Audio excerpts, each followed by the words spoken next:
Next up on the Cosmic News Network, First Contact with Joshua Put. Good morning, Earthlings. Good. How you doing today? Good. How you doing today? Welcome to First Contact Radio. Welcome to First Contact Radio. To talk about all these things we're talking about is because in life, everything is energy. Every single thing that's out there. Yo, it's First Contact with Joshua Poe. He's the man on the mic, just in case you didn't know it. Covering news from all around the globe, from the weather and space to UFOs. We'll talk politics and make you open your eyes. Conspiracy theories and government lies. We'll dig it all up and try to find the proof. Cause it's time to demand the truth. It's time. First Contact Radio. We have arrived. First Contact Radio. We have arrived. First Contact Radio. It's time to demand First Contact Radio. We have arrived. First Contact Radio. Good morning, Earthlings. How you doing today? Welcome back to First Contact Radio. Today is Friday the 13th. Oh no, Friday the 13th. You know what Friday the 13th means? I'm going to talk about that in a little bit. Let's get over here, though, to today to see what we're dealing with. We have our sun sign in Scorpio, and our moon sign is in Sagittarius. Sagittarius is a fire sign. Sagittarius is the truth bringer. Scorpio is a water sign, so we're dealing with water and we're dealing with fire. Now, we know in the world how water and fire work together. Water can put out fire. Fire can make water into steam, make it usable. So there's lots of different ways in which these can be utilized. So it's important that we understand the particular energies at play so that when we're going through life, we understand what it is we're working with. So let's take a look here for a moment. This is the card of Sagittarius. Sagittarius is a fire sign. Fire sign is about ideas. What we have here is an angel, the higher self, with one foot on the land, one on the water. Okay? The angel is finding balance between the unconscious realms and the conscious realms. The angel with fire here is ideas, using ideas to find balance, tempering the ideas one has so that one is not overwhelmed by them. Because we know that if there can be a raging fire or an overwhelming amount of ideas, we become overwhelmed. So we have to find a way to take those ideas and kind of put them in an order that's not going to wipe us out. And then, of course, Scorpio. Tarot card number 13. Today's the 13th. 13 means unity and love. Unity and love. It is not anything diabolical. It's simply that on the particular date of Friday the 13th, events took place that scared people, that made people think that that's a bad day because bad things happened on it. Same way we look at the 9/11 situation, September 11th, as a day that we remember.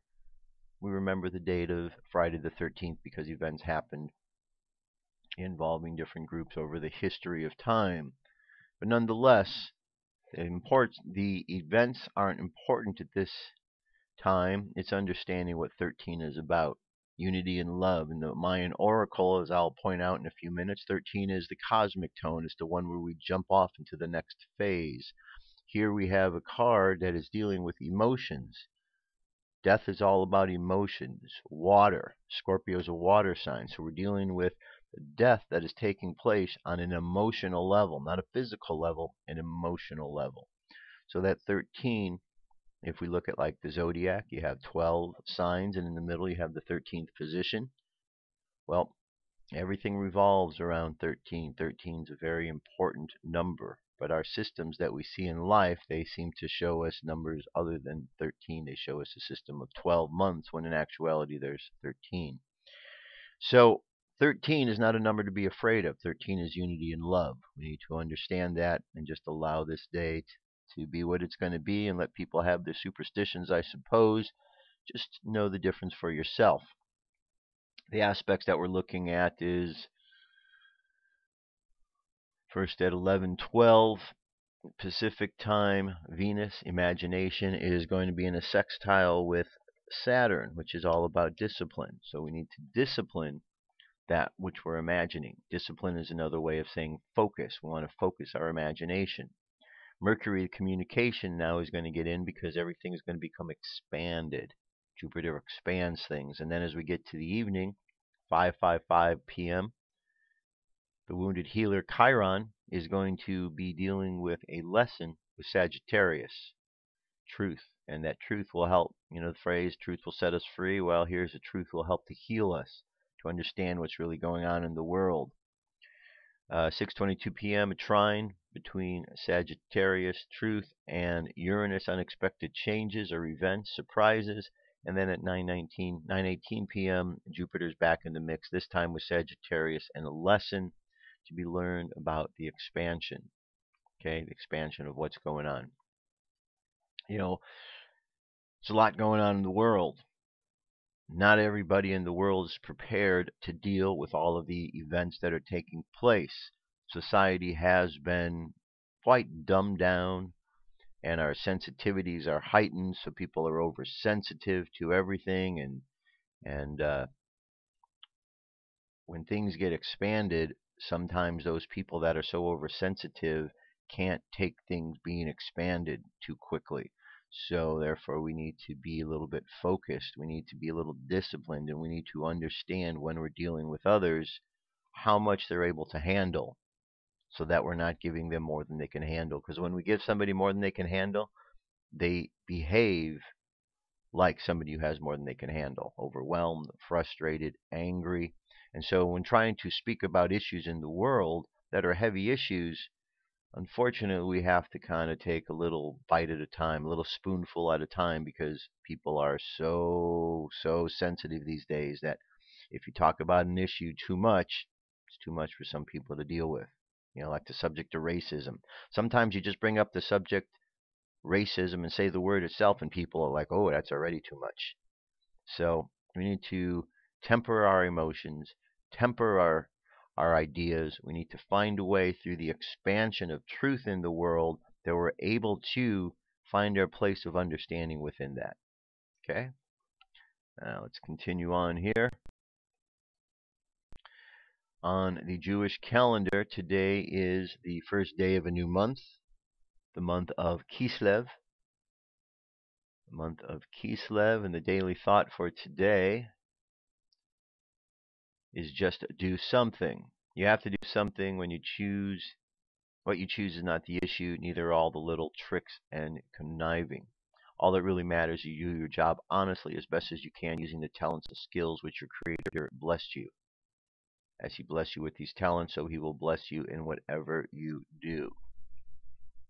The Mayan Oracle, we're at the wave spell of inspiration, the wind. Here we have the 13th position. 13 is very important. Look at the Zolkin. We have 13 columns. 13 is very significant. The numbers go 1 through 13 and then repeat over again, 1 through 13. So 13 is nothing to be afraid of. It's the cosmic tone. It's the jumping off tone in which we're going to continue to evolve to the next phase. So today we have the yellow seed guided by the star. The star is about flowering. The seed's about shining the brilliance within us out into the world.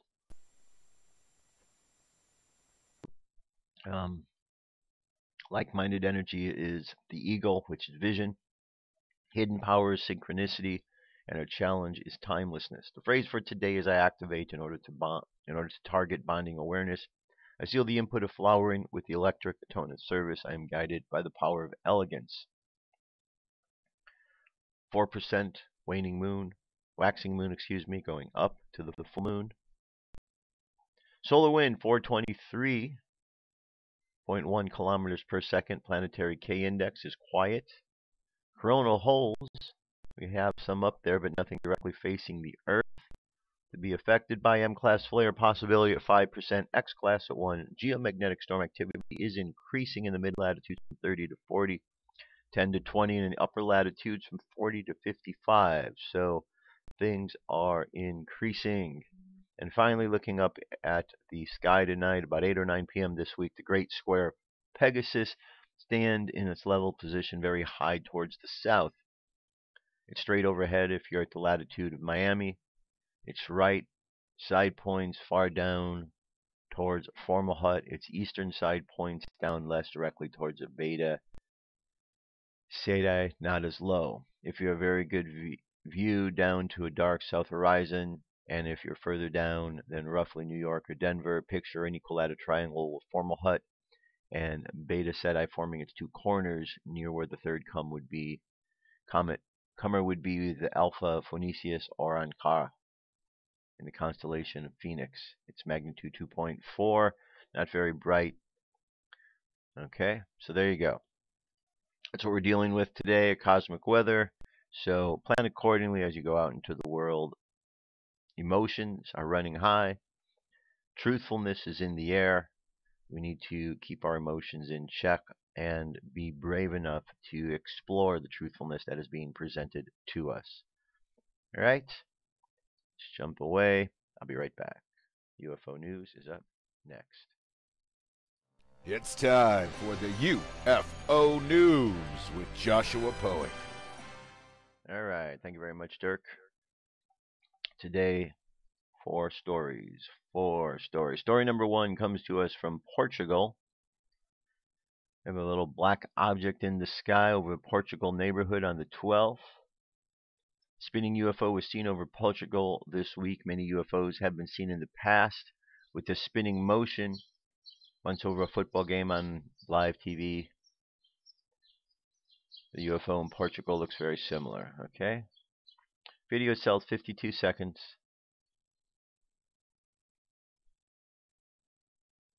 And we're looking up in this area here.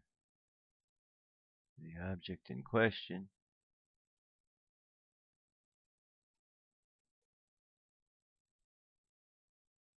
Alright.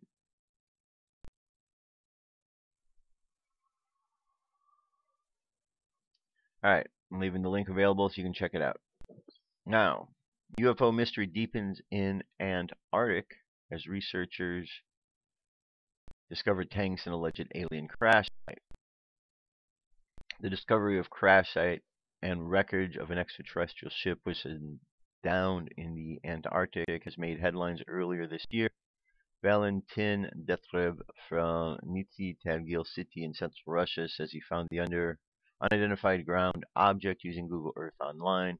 The fellow researchers have dug out satellite images of the same spot, just off Wiley Field Road, which were captured in April and December 2011. Researchers believe that they found photos that show 4 tanks in a line facing the mysterious crack in the snow on Google Earth as if a flying object skidded to halt after making an emergency landing.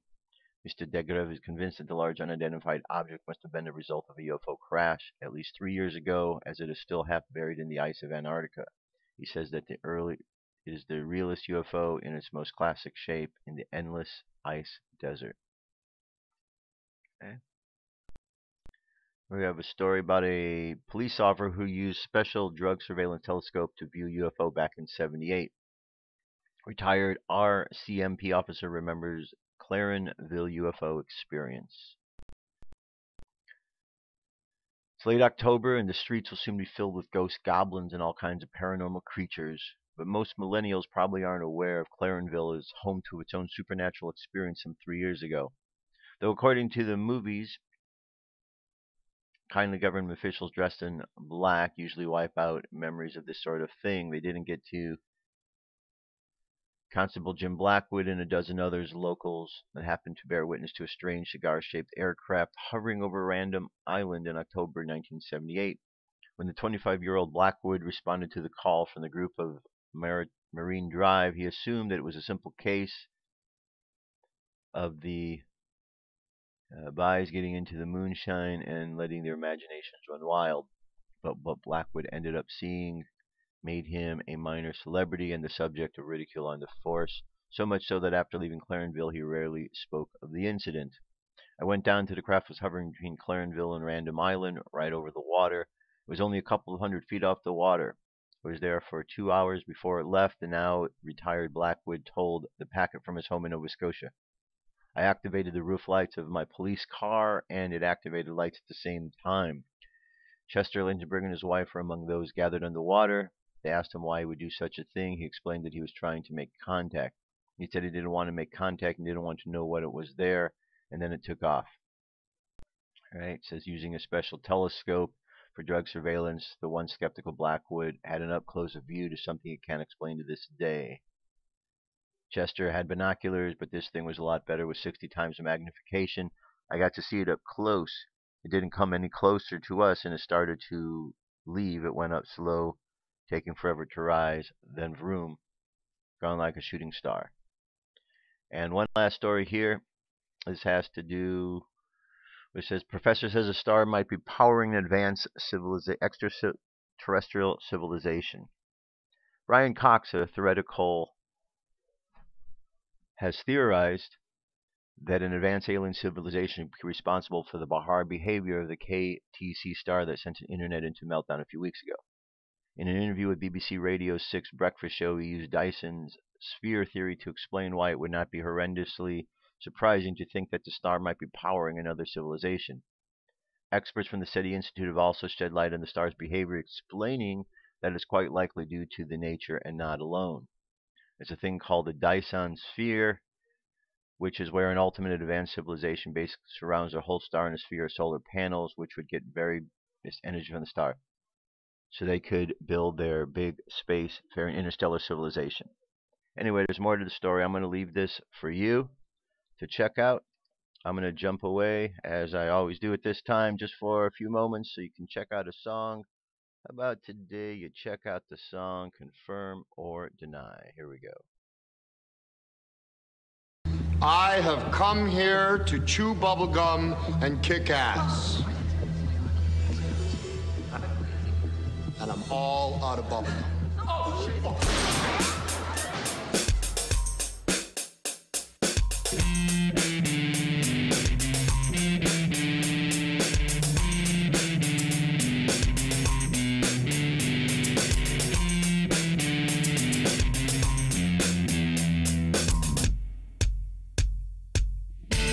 Underground is where they live. In the bases that are secretive. We're not supposed to know where they come from or where they go. And if you ask our leaders today, this is what they will say. I can neither confirm or deny. I can neither confirm or deny. I can neither confirm or deny. What's up with their lives? Plausible deniability. That's their answer to all we think we see. So pay attention, read between the lines. Changes are happening, revealing lies. And if you ask our leaders today, this is what they will say. I can neither confirm or deny. I can neither confirm or deny. I can neither confirm or deny. What's up with their lives?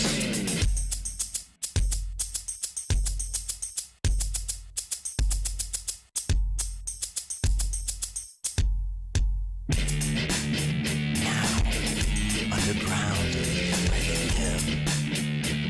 In the bases that are secretive. We're not supposed to know where they come from or where they go.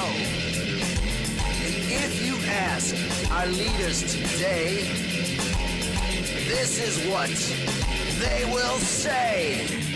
I can neither confirm or deny. I can neither confirm or deny.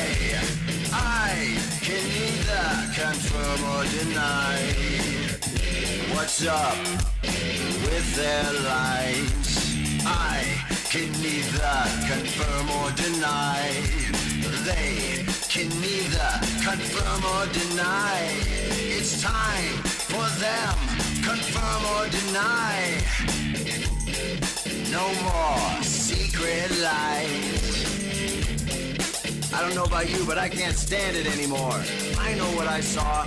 You know what you saw. Stand up for yourself. Think for yourself. The truth is out there. No more lies. No more lies. No more lies. All right, welcome back. So, a lot going on in the world. A lot going on in the world these days. I'm just going to rattle off a few things off the top of my head that I know are going on. The big thing that you're hearing about is what's going on at the University of Missouri. Shameful all that's taken place there. I believe this could have been avoided if the football coach had enough courage to stand up to his players. If I was the coach of that football team, I would have sat those players down, maybe even told them their scholarship was in jeopardy, and I wouldn't have played them. But instead, he didn't do that, and so now the whole country has gone crazy because they saw the example of the football players at that university. Since then, 3 white professors at the university have resigned. Campus has been put under chaos because there has been craziness coming from the black students over at the university who have been caught telling lies about racism, have been caught telling lies about KKK on the campus, and have been caught holding rallies that are black-only rallies, kicking the white people away. So there's something really weird going on there. You may have heard they have a new interim professor. Strangely enough, this new interim professor happened to be a former student at the university. Spent 17 years teaching at some location. I don't believe it was the university. But he was involved helping to organize the protesters because he himself is an activist. So somebody, a gentleman, black gentleman, by the way, who helped to organize the protesters, later takes the position of the guy that was fired by the protesters that he helped to organize.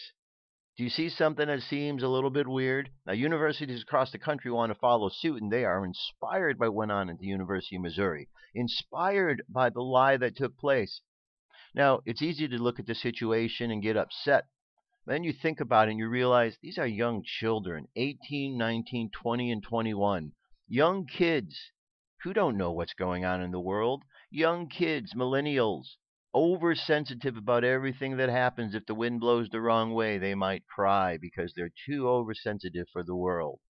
Well, this is the problem that's going on. These young, oversensitive, entitled millennials are out in the world, and now they're protesting at universities around the country for things like free tuition or things like having their student loans wiped clean, or $15 an hour up on the campuses. And they're now organizing at universities. They're going to be making demands, doing protests before the administrations. I mean, there was a time when college students went to college to learn, not to protest against the administrators and not to see if they can get them kicked out, but that seems to be what's going on these days. And my eyes are able to observe, and I'm able to observe that majority of these problems are caused by black individuals at these universities who are bonding together, saying that white people are against them and therefore they need to bond together. Nothing could be further from the truth. I mean, here you have a situation at the University of Missouri where they're claiming there's institutional racism, yet the head of the student body is a black, gay youth. So how is it possible that a university that is so discriminatory allowed a gay black man to become student body president? You see, it doesn't match. If the school was really that much of a racial problem, you never would have this kid being the student body president. But he is, and he's abusing his power. And he's, we know he's met with Obama now. We know that he's lied about the KKK on campus. What else has he lied about? What else is going on? And how many other youths across this country, uninformed about the real situation, are following this example, not knowing that they lied, but they just need to be out there and do something because students copycat one another. Okay? Students copycat one another, and that's what's going on. So that's a crazy situation in the world. We'll see how that thing plays itself out because it's happening as we speak. Another thing you might want to know about is, ladies, you might be very glad to hear this. Caitlyn Jenner, well, Caitlyn Jenner, who is really Bruce Jenner, she was named by Glamour magazine apparently last month, like Woman of the Year. Woman of the Year. She's not even a woman. He's a guy who wears a dress, still has all of his male parts, because a male can't change into a woman, but he's been named by Glamour magazine as Woman of the Year. I really don't know what more to say about that other than the insanity that is involved in this is beyond words. So those are some of the crazy things that are taking place in the world today. So there's a lot of illusion which is taking place. Remember yesterday I said they were from Matthew 24, how there were going to be those who are going to be deceived. Well, that's exactly what's taking place. Many people being deceived. Talked about those who are going to be oversensitive and offended. Well, that's what's happening. People are oversensitive and offended by everything. Everything. Way more than they should. You know, these poor young kids are going to get out of college and then they're going to get slapped with a dose of life. And they're going to realize that they are not prepared at all. And what are they going to do? They're going to go back to the college system to spend some more time there in that protected environment. You know, they have these safe zones they're creating at these colleges now. And as I told you, at the University of Missouri, the safe zone, well, there was one of them that became only a safe space for black people. If you were white, you got sent away. Surprising to some of the white folks who were sent away because they couldn't understand why their black brethren who they were supporting were sending them away. You know why? Because white people are going to start to find out a very basic truth, that the majority of black people do not like whites. You may say that's a racist statement, but that's the reality of it. And so white people are under attack by blacks. It's been that way for a while. It's ramping up. However, back in the 60s, there were folks that were protesting for important things to end segregation. Yet the other day we saw self-imposed segregation, opposite of what their grandparents did. So you could see that these millennials today are so confused about what's going on that they're just tearing apart what their ancestors created. And then they'll blame somebody else for it. And it's not, doesn't make any sense to us, but what are we going to do? How do we resolve the situation? These are young, uninformed children that are out running in the world. And some of them are bad behaved, telling lies, talking about how they're being prejudiced against, yet they're in positions of authority. None of it makes sense. There's an agenda going on, and in both cases, if you look at the person at that university who went on the hunger strike, which if you look at him, the guy's really not missed too many meals, and it almost seemed as if he was being fed intravenously. Between that guy and the other guy, you see ties to the White House. You realize there's an agenda taking place, a racial agenda being pushed by the racist administration that is there, by the slime ball that's in the White House that is referring to himself as the president. He's just a piece of work, that guy. Piece of work, that guy. So with all of this deception going on, we really need to pay attention to what's going on. Chances of everybody paying attention, I say, are slim to none. So for those of you that are, I want to point out to you again this Project Bluebeam, because Project Bluebeam is something that is intended to deceive others. It's a project that is intended to deceive. And in a world where people can't even, come together on understanding the differences between race, we're going to have a real problem when some of these other things show themselves out to be. Project Bluebeam is a project. It was first written about by Serge Monast. You can find this site, Educate Yourself, and it talks all about what Project Bluebeam is. But basically, says the infamous NASA Project Bluebeam has 4 different steps in order to implement a New Age religion with the Antichrist as its head. We must remember that the New Age religion is the very foundation for the New World government. Without religion, the dictatorship of the New World Order is completely impossible. I'll repeat, without a universal belief in a New Age religion, the success of the New World Order will be impossible. That is why Project Bluebeam is so important to them and why it has been so well hidden by now. So 4 steps here. 1, engineered earthquakes and hoax discoveries. Big space show in the sky. 2 of the things that are there, artificial thought and communication. And finally, a staged alien invasion. Okay, so basically what they've got here is we've got equipment in the sky, holographic equipment that has been hauled up there over the years. Think back to when Reagan talked about the Star Wars program. You have this holographic equipment that has been hauled up there. So all that's needed is to have some sort of screen to project these holograms on. Fast forward to the chemtrails that are going on. The chemtrails are spraying chemicals in the air that act as a screen. We've seen examples where in particular cities like China or Japan, they've seen cities floating in the sky. These are tests. There's been other places where people have seen spiritual figures in the sky. These are Project Bluebeam tests. They're taking place, and here the agenda is. They want to use Project Bluebeam in conjunction with HARP. We know what a HARP is. It creates weather anomalies. To create earthquakes, to create situations where they can say, hey, we've made a new discovery. The earth cracked open, and guess what? It's a way to rewrite history. They then want to use this Project Bluebeam to be able to simulate religious experiences. So you can be in a particular country and you look up and there you see Buddha, or there you see Jesus or Krishna, whichever one of your country or the people believe, they could easily do that. Another is to be able to use the technology and the frequencies to be able to put thoughts in your head. So you think somebody is speaking with you, maybe think that you're going insane.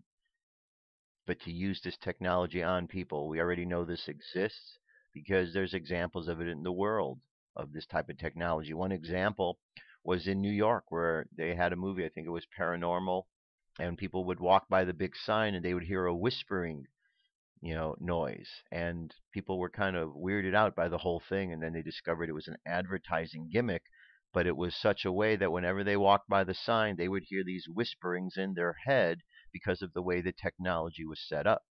Well, the technology was set up with an advertisement. Imagine what is done in things you don't know about. And finally, the last aspect of Project Bluebeam is to simulate an alien invasion.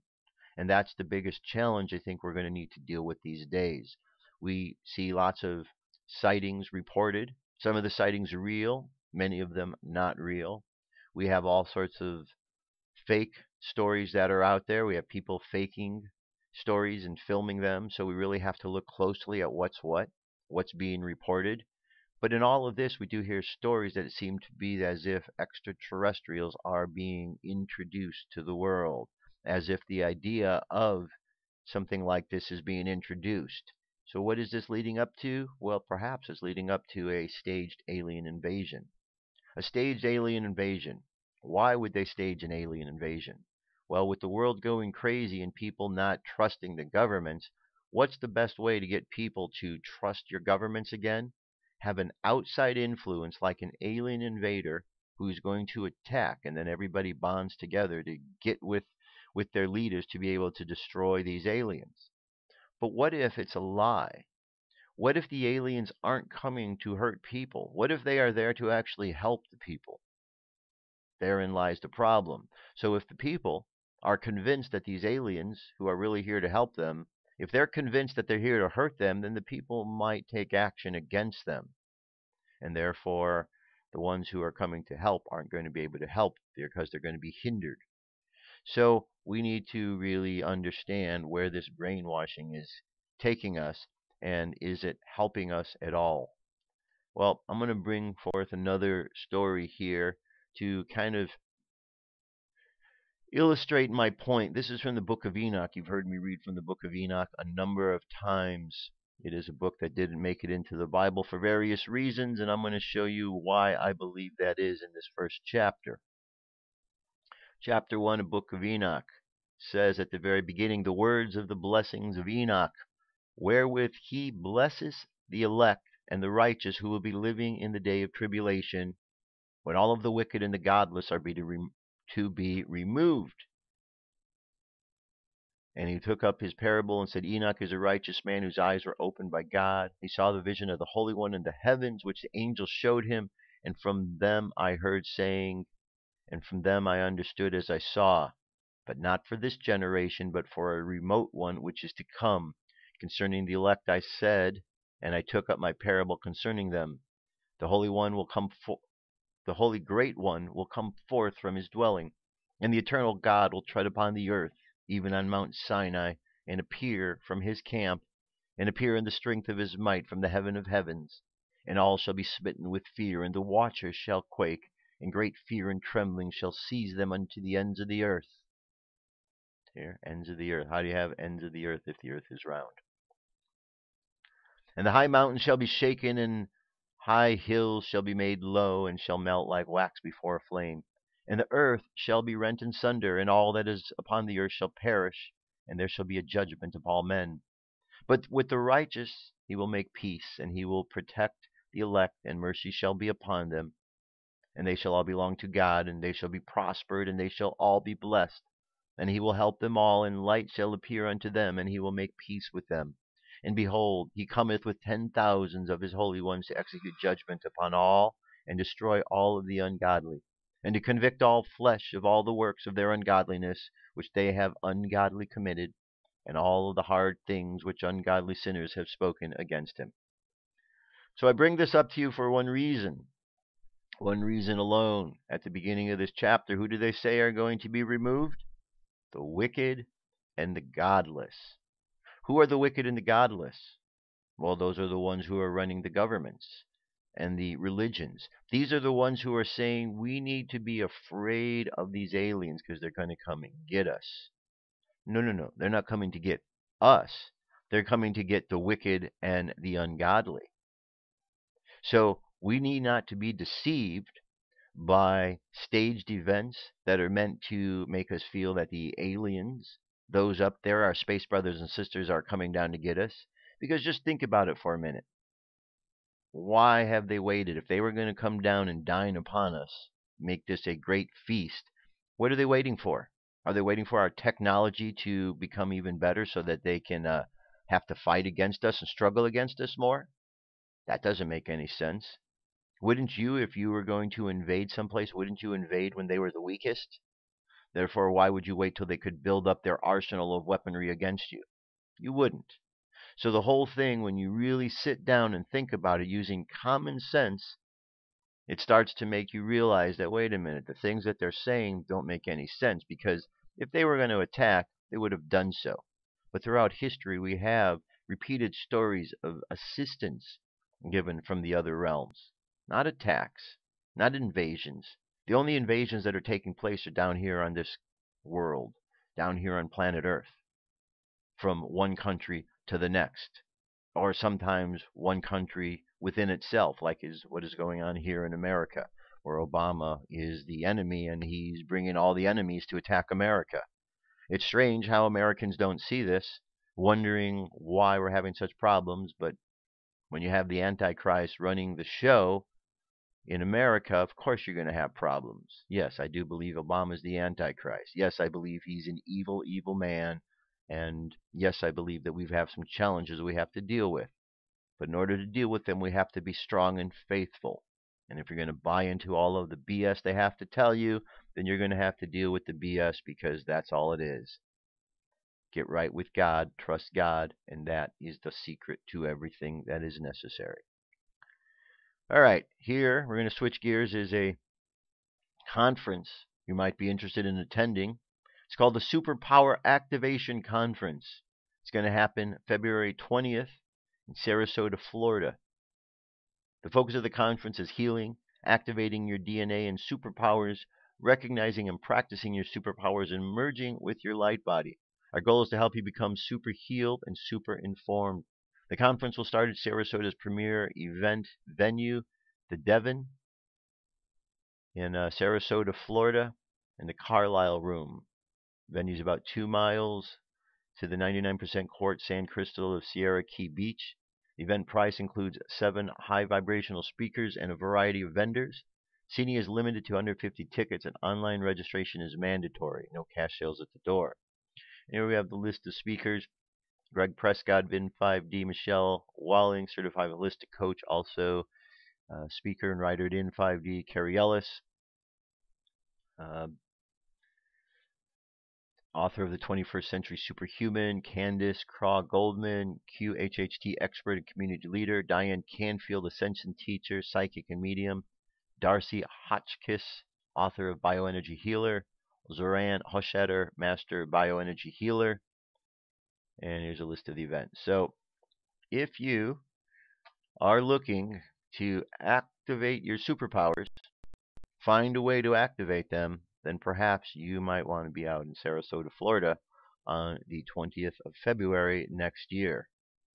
So the link's available so you can check it out. Sounds like an awesome event. Let's move on from here. All right, this is a message from Jesus. Here we go.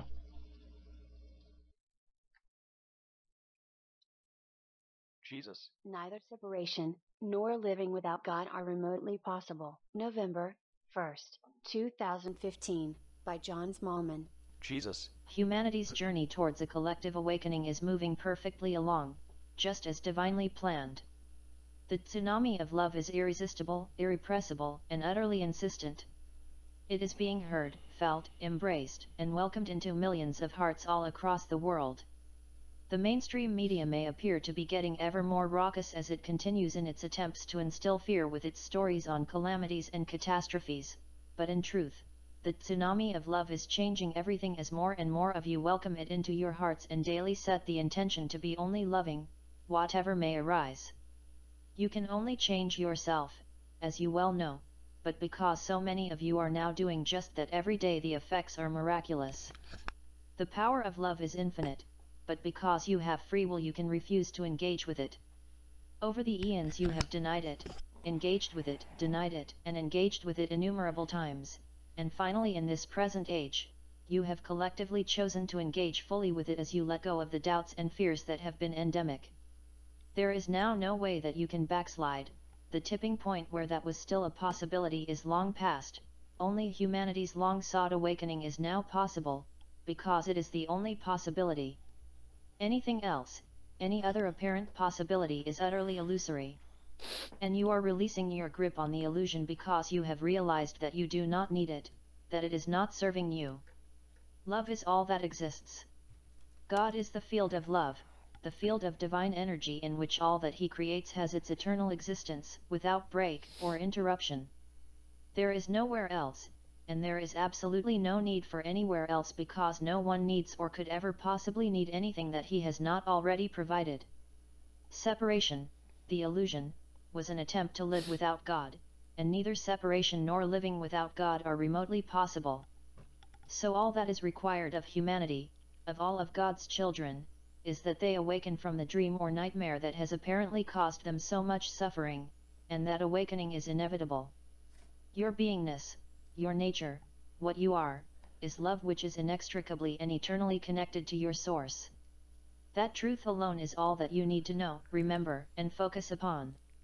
Doing so will bring you only joy. You were created to experience eternal joy, and that truly is the only experience available. Experiences other than that are unreal, illusory, and will pass away, dissolving without a trace as you awaken. Before you awaken fully into that state, you will move into a most amazing state of peace, happiness, and contentment where you will find yourselves totally safe, totally unthreatened, and surrounded by innumerable loved ones with whom you will delight in reacquainting yourselves. There will be a celebration of life, of being, of existence that at present you cannot possibly imagine, because it will be unlimited, whereas your present state is severely limiting by your choice to be separate and limited. Within the illusion all is temporary, momentary, in no way at all is it lasting. Every pleasure that you experience there passes away quite rapidly, leaving you yearning for more. Suffering also passes quite rapidly, but because of choices you have made, it can when very intense, appear endless. And so you yearn, every one of you truly yearns for a return to God and the joy of being one with Him, because the illusion, apart from being unreal, is so utterly an unsatisfactory environment for a child of God to inhabit. What God offers you in every moment cannot be spoken of meaningfully, its meaning has to be lived fully consciously and constantly. The illusion hides that state from you and presents you instead with something totally inadequate. The fact that it does that is useful because it disables any sense of lasting satisfaction in anything you do. Frequently you may imagine an event, an achievement, a meeting, or even a gift that could satisfy all your deepest longings, but when it occurs it never delivers the joy for which you had hoped, it is always lacking, and so you are forever seeking more. More is what God offers you. Unimaginably more. More that will satisfy you utterly and completely for all eternity. Deep within yourselves you know this, and so you keep looking, seeking, for the magic or miracle that will make your dreams come true. Well, that constant seeking has brought you to this point in your awakening process, the point from which only motion towards is now possible. When you chose separation, your Father, in His infinite love and wisdom, provided you with the return path home, an unbreakable connection to Him, a faint memory that could never be lost, but only temporarily hidden under the thin veil that is the illusion. And that memory meant that you could never be satisfied while you remained asleep and dreaming the illusion. Always you have sought more than the illusion could provide, demanded more than the illusion could render, but due to confusion, for dreams are by their very nature confusing, you spent eons attempting to satisfy your desires from the enticements and enchantments that the illusion appeared to offer you, position, power, wealth, accolades, but all of them have failed you miserably. And it is that constant dissatisfaction or failure to achieve fully what your hearts desired that caused you finally to turn within. That turning within is indeed a triumph, because it has shown you that all that you seek, all that you could ever desire can only be found within you. Yes, many of you have intense doubts about that, but outside of yourselves there is no hope because that is the illusion. Reality is within you. It does need persistence and resilience on your part to remove the veil that hides it from you, but you all have had moments when you have sensed it, and you will not now cease your search until you arrive home. Your arrival, therefore, is your divine destiny. It can be delayed, but it cannot be avoided, so rejoice in the knowledge that your salvation, your return home to unconditional love and acceptance is a divine promise that will be honored, because God's promises are always honored. Let go of any remaining ideas of doubt and fear that are attempting to persuade you to resist love, suggesting to you that in this insane world love cannot work. Those ideas are the insanity, only love works, and you do know that. Your loving brother, Jesus. All right. Very good. Very good. So, we must not abandon the ideas of love throughout these times. I mean, it speaks to what's going on. It spoke to illusion. Isn't that what Project Bluebeam? An actual illusion. Then you got the illusion of the world, of all the nonsense that's going on. You need to remember love, my friends. That's what's going to heal all this thing. It's just people out of control because of misunderstandings. And we can be upset. We can rant about it. You certainly heard me rant about it. But we need to have solutions. And the solution is we need to understand that all of these youths are children at these universities behaving this way. We say the children are our future. Well, we need to really be patient with them because something is terribly missing. Terribly missing. You hear some of these children at these universities speak and you realize the lack of education that they have had in their lives is truly affecting them because these young kids are so uninformed about life and the world, and yet they're dictating things. Adults need to step up. We need to stop dictating and allowing the bully to take charge, and we need to stand up to that.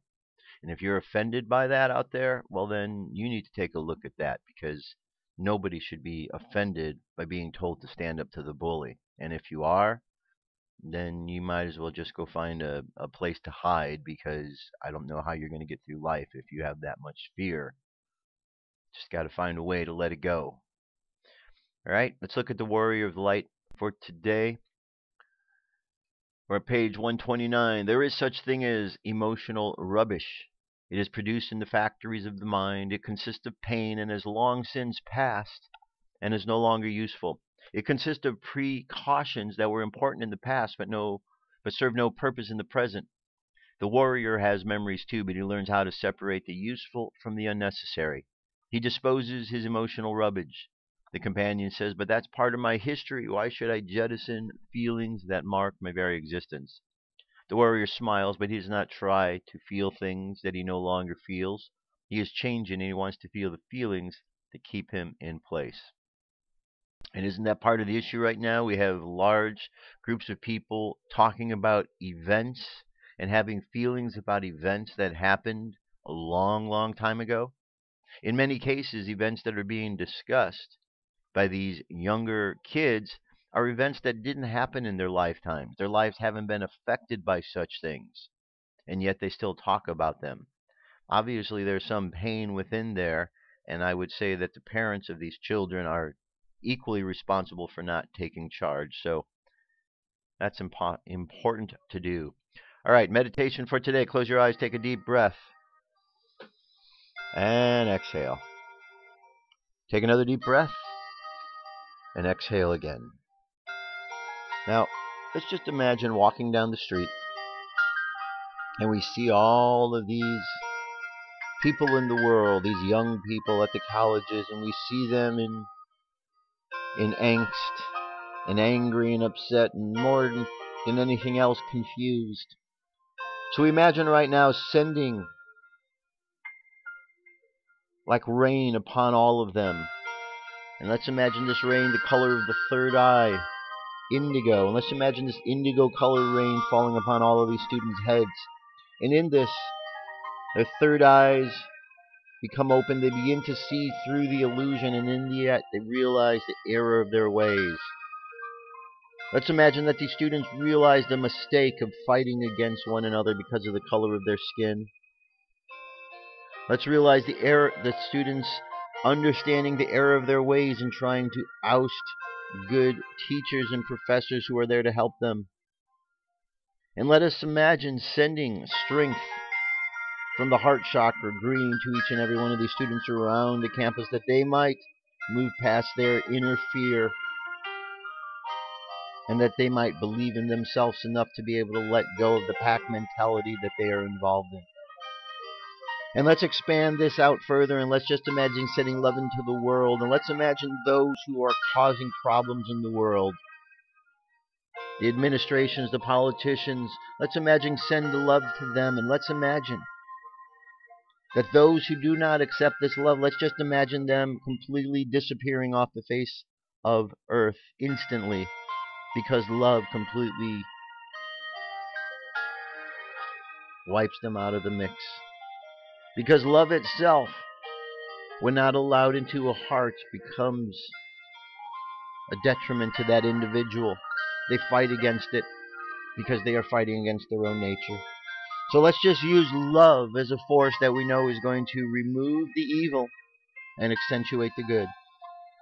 So as we go forth over this weekend, no matter what we hear or see, let's just keep sending out love to these situations, that love might come in and bring some clarity and understanding, and if necessary, completely remove the problem. So let the subconscious mind continue on the journey of sending out love, and let's bring the conscious mind back to the present moment on a count of 3. 3, coming back to the present moment filled with confidence. 2, coming back to the present moment filled with faith. And 1, coming back to the present moment happy, healthy, and whole. Happy, healthy, and whole. Take another deep breath. Exhale, and open your eyes. That's it, my friends. That's it for today. Made it through the end of this week. Enjoy your day. People tell you Friday the 13th is bad. Tell them 13 means unity and love. And understand that there's something hidden behind 13 to learn from and not be afraid of. Also understand that we can make a difference in this world. Let's just keep sending out love. No matter how frustrated we get, let's just keep sending out love, knowing that eventually it will make a difference in the world that we are all dealing with these days. That's it, my friends. Have an awesome weekend. I'll be back next week so we can continue on. I love you. Keep loving each other, and I'll talk to you soon. Peace. I'm out of here.